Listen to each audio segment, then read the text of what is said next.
The night sky above Earth changed forever, when 17 strange ships appeared. These ships belonged to aliens from the Galactic Confederation. They had noticed radio signals from Earth. The signals were basic compared to their technology, but showed that humans were smart and learning fast. Vox, the leader of the aliens, looked at a 3D image of Earth. His 6 eyes blinked one after another as he thought. His skin was clear like glass, showing the bones underneath. "This young species learns very quickly," he told the other aliens around him. "They make new technology faster than most, even though they often fight each other." Tral, another alien, who lived as gas inside a floating metal ball, glowed brighter. "True, but look how many weapons they make. They spend more on ways to kill than any other young species we've found." The aliens had done this many times before. They would show off their advanced technology to impress the new species. Then they would offer membership in their group, but only if the new species gave up their weapons. Most new species said yes right away. When the alien ships moved into orbit around Earth, they were so big they cast shadows on entire cities below. The aliens expected humans to panic or worship them. Instead, humans stayed surprisingly calm. President Lee, the leader of Earth's United Nations, sent a friendly message to the ships. "We welcome you to Earth and invite you to meet with us in Geneva." Vox found this strange. "They are not afraid or treating us like gods," he told his team. "This is new." 3 days later, the aliens came down to Earth with an amazing light show. They wanted humans to see how advanced they were. World leaders waited for them in a big meeting hall. President Lee walked forward with her head held high. "On behalf of all humans, welcome to Earth. We are happy to join the galaxy's community and want to learn from you."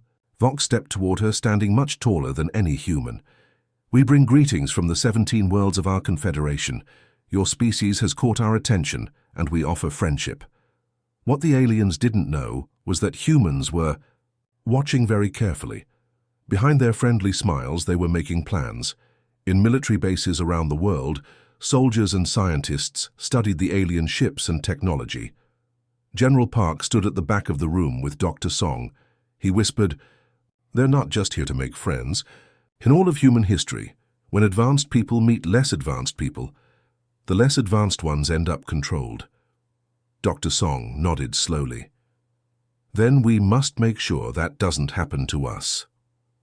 Later that night, President Lee met with her advisors in a secure room deep underground. "What do we know about them?" she asked. Dr. Song showed images of the alien ships on a screen. "Their technology is at least 200 years ahead of ours. They could destroy our military in hours if they wanted to." General Park added, "But they haven't. They're being friendly, offering knowledge. That's what worries me." "Why would that worry you?" asked President Lee. "Because they're following a pattern. They've done this before with other planets. They act friendly, share some technology, then make demands." President Lee looked around the room at Earth's best minds. "And what do you think they'll demand?" Dr. Song's face turned serious. "Our freedom, most likely. They'll want us to join them on their terms, give up our weapons, follow their rules." "Then, we need to be ready," President Lee said. "Accept their friendship, learn what we can, but prepare for the moment they show their true intentions." General Park nodded. "I'll have teams working day and night studying their technology. If they have weaknesses, we'll find them. And I'll organize our best scientists," Dr. Song said. "We'll learn everything they're willing to teach us and use it to protect Earth." President Lee stood up, her face determined. "The aliens think they've found another easy planet to bring into their group. Let's show them that humans are different. We welcome their friendship, but we won't give up our freedom." As the meeting ended, they looked at the live feed of the massive alien ships hovering above Earth's cities. The future was uncertain, but one thing was clear: humanity would not surrender easily, no matter how advanced these visitors might be. 6 months had passed since the aliens first came to Earth. During this time, humans had learned many things about the Galactic Confederation. The aliens shared knowledge about healing sick people, clean power, and how their ships could travel faster than light. But they never talked about their weapons or how they fought wars. Ambassador Kim sat across from Vox on a space station orbiting Earth. The room had large windows that showed the blue planet below. Vox had just shown Kim what Earth needed to do to join the Confederation. We cannot accept these terms, Kim said, pushing the see-through tablet back to Vox. You want us to get rid of almost all our weapons. That would leave Earth with no way to protect itself. Vox moved his 4 upper arms in what seemed like a friendly gesture.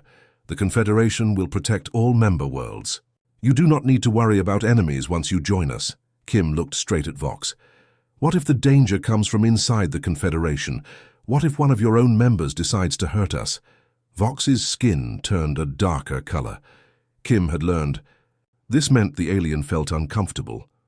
That will not happen, Vox said. Our group has kept peace for 12,000 years. Kim smiled politely. We still need time to think about your offer. Our leaders need 60 days to study these terms. Carefully. Very well, Vox agreed, not knowing humans already had a different plan in mind. Later that week, Kim flew to a secret base deep under the mountains. Inside a room with no windows, Earth's top military and science leaders waited. The walls showed pictures of alien ships and maps of Confederation space. General Park spoke first. The aliens are hiding things from us. Our spies have found that at least 3 different groups inside the Confederation fight with each other. Some planets that didn't follow rules have mysteriously disappeared. Dr. Song stood up and pointed to some numbers on the wall. Their ships and weapons are too strong. We cannot beat them in a normal fight. Then we won't fight normally, Kim said. We'll use an old Earth idea from when many countries had nuclear bombs. If we can't stop them from destroying us, we make sure they get destroyed too if they try. Everyone in the room went quiet as they understood what Kim meant. Mutually assured destruction, General Park said softly. It worked when different countries on Earth had world-ending weapons. But will it work against aliens from other stars? Kim's face became hard and determined. We're going to find out. For the next month, Earth's best scientists and engineers worked day and night on a secret project. They built small but powerful bombs using the new science they had learned from the aliens.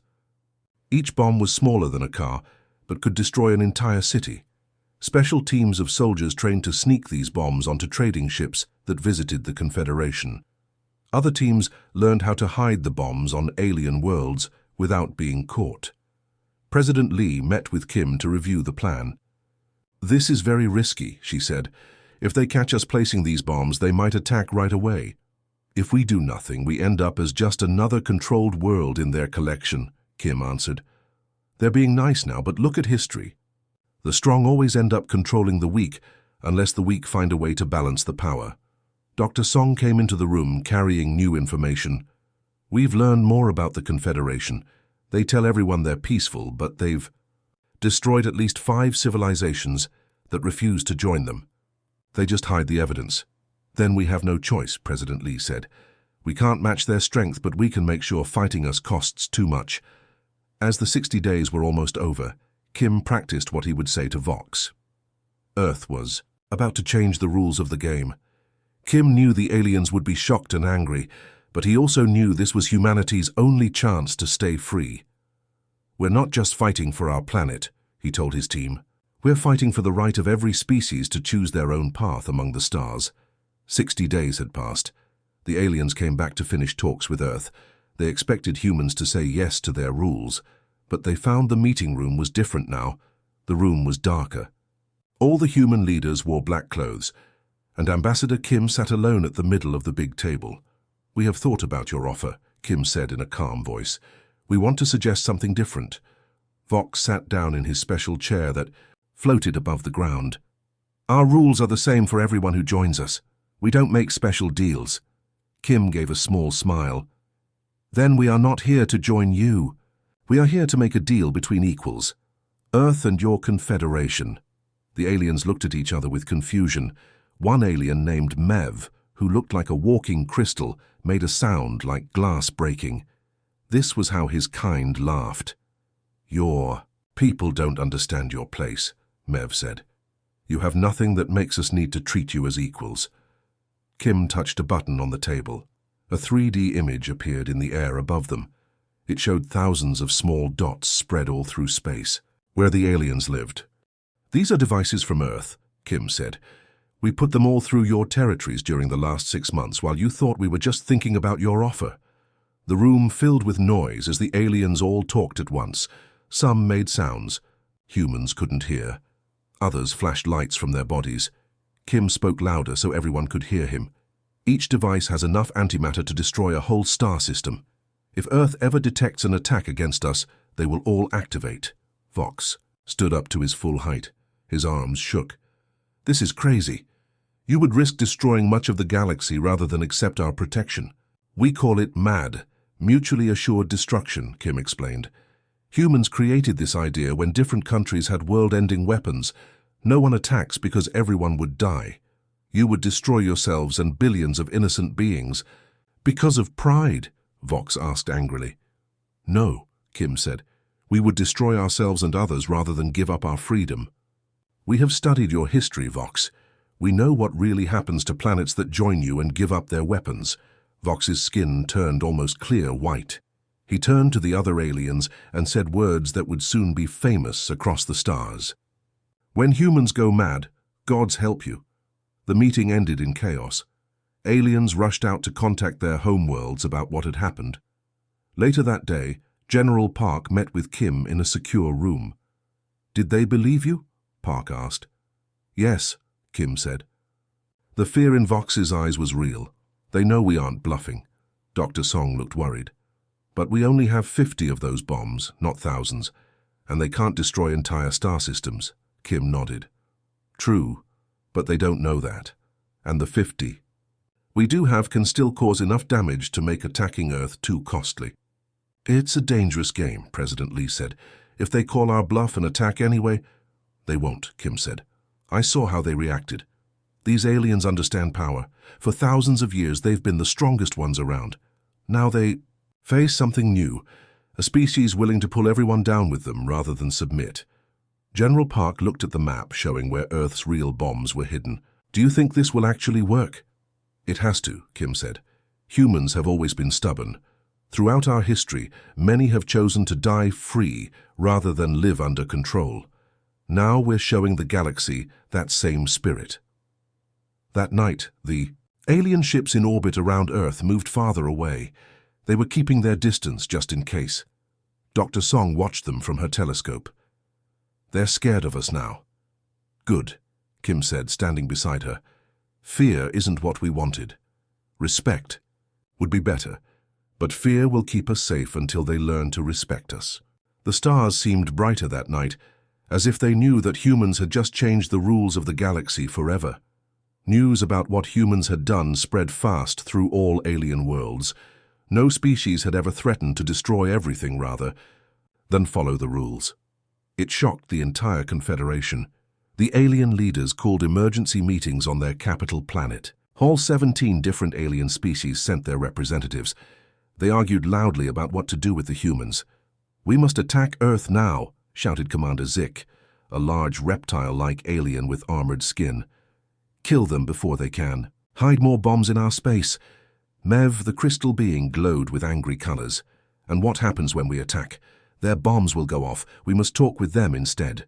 While the aliens argued, people on Earth got ready for war. Governments moved families into underground shelters. Soldiers took positions at defense bases around the world.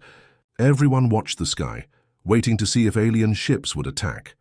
Ambassador Kim was in the war room with Earth's leaders when a message came from Vox. The alien wanted to meet in private, away from both Earth and the Confederation fleet. He suggested a small station orbiting Europa, one of Jupiter's moons. It could be a trap, General Park warned. Or it could be our chance to avoid war, Kim replied. I have to go. President Lee nodded. Go, but be careful. The future of Earth depends on this meeting. Kim took a small ship to the meeting place. When he arrived at the station, Vox was already there. The alien's normally colorful skin had turned gray. Kim had learned this meant Vox was very stressed. Do you understand what you have done? Vox asked quietly. His voice sounded tired. 3 military groups in our Confederation are getting ready to attack Earth. They think if they destroy your planet fast enough, your bombs won't have time to activate. Kim's face showed no emotion. They are wrong. Our system has many backups. If Earth is attacked, all our bombs will activate. It doesn't matter how quickly we fall. Then we are all facing the end of life as we know it across the galaxy, Vox said with sadness in his voice. Kim leaned forward.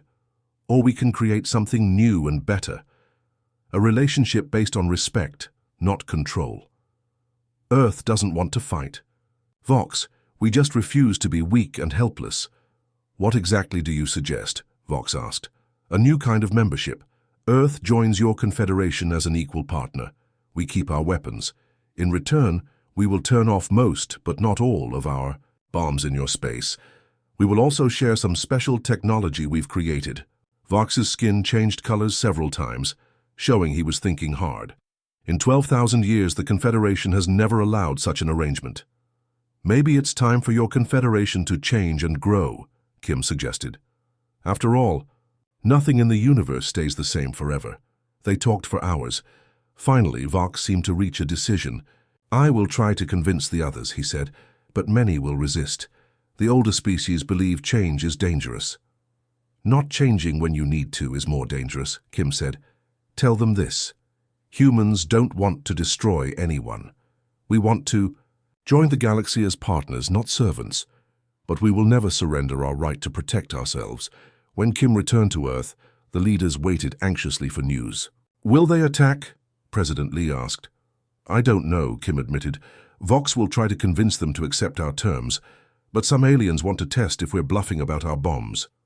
We're not bluffing, General Park said firmly. No, Kim. Agreed. But they need to believe that. The next few days will decide if we have peace or war. For 3 tense days, Earth waited. The alien ships moved in formations around the planet. Sometimes they came closer, as if testing Earth's defenses. Earth's military watched them carefully, ready to fight if needed. Then on the 4th day, a message came from the Confederation. Vox wanted to talk again. This time he would bring representatives from all 17 alien worlds. They're ready to negotiate, Kim told the others. Our plan worked. Or they're setting a trap, General Park warned. Either way, President Lee said, this is humanity's moment. We must be brave enough to reach for the stars, but wise enough to keep our feet on the ground. Kim nodded. Tomorrow, we find out if humans will be slaves, enemies, or equals in this galaxy. For 3 weeks, humans and aliens talked day and night. The aliens couldn't agree on what to do. Some wanted to attack Earth. Others were too scared of the human bombs hidden in their worlds. In the end, Vox convinced just enough aliens that making peace with humans was better than risking everything. His group won the vote by a small number. On a sunny day in Geneva, something amazing happened. Leaders from Earth and all 17 alien civilizations met in the big hall where they first met 6 months earlier. This time, they came to sign a special agreement called the Treaty of Soltsea. The room was full of different beings. Some looked almost human, others were made of crystal, gas, or had many arms and eyes. Reporters from Earth took pictures as President Lee signed the paper with a pen, while the aliens used their own special ways to mark the treaty. This new treaty made Earth the 18th member of the Confederation. But unlike other members, Earth could keep its weapons.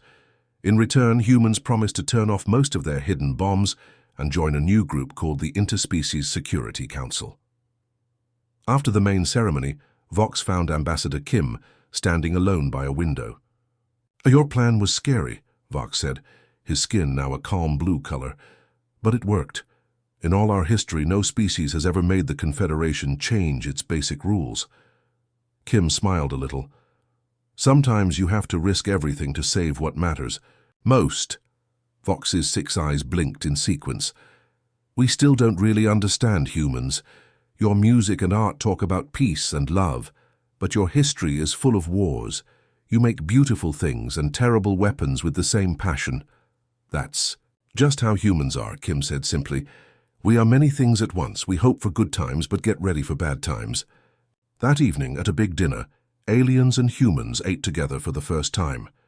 The aliens had special food made for them, while humans enjoyed their own meals. Music played as former enemies became new friends. General Park sat next to Dr. Song. Do you think they'll ever really trust us? He asked quietly. Not completely, Dr. Song answered, and we won't fully trust them either. But maybe that's good. A little fear keeps everyone honest. 2 years passed. Things changed in space. The Confederation created a new military group with humans helping to lead it. Many aliens didn't like how humans thought, but they respected the way humans planned for the worst while working for the best. Then something unexpected happened. A new angry alien group appeared from far away. They attacked a Confederation world. When the Confederation told them about the human MAD system, bombs that could destroy entire planets if war broke out, the new aliens quickly stopped fighting and asked for peace talks instead. On the 2-year anniversary of when aliens first came to Earth, a big party was held in the new Confederation building in Seoul. Beautiful lights lit up the room where humans and aliens celebrated together. President. Lee stood up and raised her glass. "To unexpected friendships," she said, looking around at the strange and wonderful beings who were now Earth's partners. Vox, who had been made the leader of the entire Confederation, lifted his special cup.